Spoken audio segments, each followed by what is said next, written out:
Good morning from San Antonio, Texas. I'm Dr. Doreen A. Lewis. I'm a doctor of chiropractic. I'm board-certified nutrition, board-certified internal diagnostics by the American Chiropractic Association, former lab tech trained through Baylor University through the Army, and I'm also studying acupuncture, and I'm a certified clinical nutritionist. And I tell you this because I want you to look at the whole body holistically, other parts of it, and not just take a doctor's diagnosis or just go, okay, I just know I'm depressed. What I'm talking about this morning is gluten. And it's so important for you to understand the ramifications of eating a product that's genetically modified. Yes, 40% of the gluten you eat out there, it has given major problems. And over the last 30 years, our gluten levels have actually doubled. And they're genetically modified. They're actually poisons in your body. Our body doesn't know what the heck to do with them. So they wreak havoc on our gut, on our GI, and on our brain. And the colon, we kind of know gluten allergies cause constant diarrhea, things like celiac disease and those type problems, but what most people don't realize is that can do other problems too, especially with the brain. A lot of my patients come in and they've got the diagnosis of depression, but they don't understand why.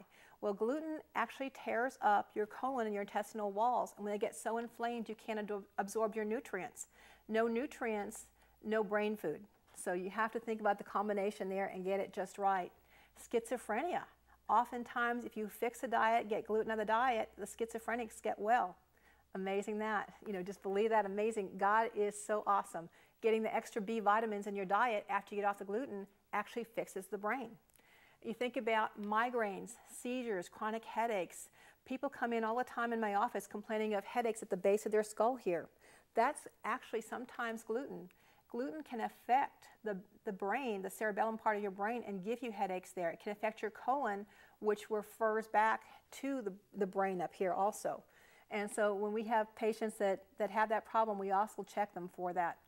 We also know hidden problems like dental caries and enamels. I actually had a cracked tooth, and yes, I have the genes for celiac, but I don't have celiac, thanks to the Lord.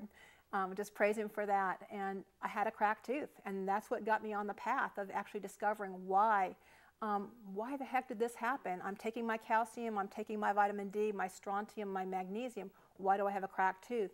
And it's actually, when you have gluten, you can't absorb the nutrients. You may be taking lots of vitamins, but not absorbing them. So cracked teeth. One of the most common things I see, again, is fibromyalgia patients. They come in, they have ache here, they ache there. They don't know why they have these muscle pains everywhere in their body, and that's going to be gluten also. My father-in-law, I love him dearly. He gave me my husband, so I treasure him. But my father-in-law, I told him in 1995 after doing blood tests on him that he had a wheat allergy, and I got that typical, so I have a wheat allergy. And he didn't do anything about it. Well, he is now in his 80s, and he thinks he has Parkinson's, but it's not. It's ataxia. The gluten is so horrendous to his brain that attacks the cerebellum. He can't even pick his feet up to walk. And that's called ataxia. And that's all stemming back from the gluten. And we're trying to get now a doctor to run some tests on him to prove it to him, because a prophet in his own hometown is never accepted. I'm just his daughter-in-law. So those things you want to check for, and I'll talk to you in a second about what tests to run. But also, if you have autoimmune, especially skin problems, things like psoriasis, things like eczema, those problems go right back to usually a gluten intolerance or a gluten allergy. And that you have to check for those things. I have Hashimoto's. It sounds like I'm falling apart. I'm not, thanks to the grace of God. I've given, every year He just pours forth more and more knowledge. So the more knowledge I get, the more knowledge I can share with you. And I found that Hashimoto's, the underlying cause was gluten. I remember as a little girl, my mom would put me on a diet of just high proteins and salads, and I would drop weight. And then the minute I go back to my diet of eating just regular pasta and those type things, up would go the weight again, and I didn't realize I was allergic to gluten. Another thing you want to check for actually large foreheads. A European study in 2005, this sounds crazy. My husband just rolled his eyes at this one, but if you have a really large forehead, double check for gluten allergies and celiac, genes for celiac. If you have things like blood in your urine, but they can't figure out why, that could possibly be, not all the time, but possibly be first signs of you have a gluten intolerance. So check those things. People come in often sometimes with elevated GGT, which is a liver enzyme. With nothing else, they swear they're not alcoholics. They know they're not alcoholics, but we want to check on that and rule that out also. GDT, we want to check for, actually go right into the testing now of positive ANA. If you do get a positive ANA, rule out gluten. That's a big thing, and there are several ways to do it. My favorite is saliva. It's the cheapest and least invasive. You can just spit in a little tube with a doctor's prescription and send it off to a lab, and they will come back with a test either positive or negative for secretory IgA for gluten. Very easy test to do. Very easy. The next thing you can do is you can poop, but getting my patients to poop in a cup for me is almost next to impossible. They roll their eyes, they don't want to do it. So actually think about doing the saliva test. It's a lot easier.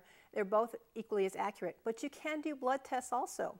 As a former lab tech, I still hate needles, so that's not the best one for me, but I will draw your blood if you absolutely need it, or your doctor of functional medicine can actually draw your blood and send it off to a lab and look for things like IgA gluten, IgG gluten. They can do other tests also. My favorite is the HLA DQ2 and 8.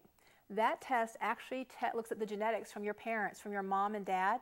If mom gave you a gene for it, or your dad did, and we can't tell which is which, if they gave you genes for celiac disease, even one bite of gluten once a month will just totally trash your whole gut. So it's really important to find these things out before you actually get sick. I just want to talk to you about that one. But if you do come back with a positive test, absolutely positively do not worry. God has other things for you. You can actually get food now that is wheat-free, barley-free, rye-free, and oat-free.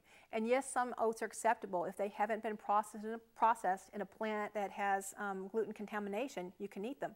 But it'll actually say gluten-free on the package. But staying away from those things is going to really, really help your health considerably. The other thing, I was so devastated. A year ago, I got off gluten, found out that I was allergic to it, so I've been gluten-free now about 14 months. Dropped 20 pounds. I was so excited because, you know, as a clinical nutritionist, everybody thinks, well, it's just because she's overeating. No, I was inflamed with water. And when I got off the gluten, that water just poured off me. But last September, I sat through another seminar, found I was allergic to coffee too. It's cross-reactive with gluten. So getting off your coffee, your red wine, getting off millet and quinoa will also help you balance that. And there are tons of restaurants out there that now have gluten-free menus. So I really wish you God's best in finding out if you have a problem, getting rid of the problem, and living a healthy life to serve God. I wish you God's very, very best. I'm Dr. Doreen A. Lewis from San Pedro North Chiropractic Center in San Antonio, Texas, area code 210-490-9169 or www.spncc.com. Saying goodbye from San Antonio, Texas.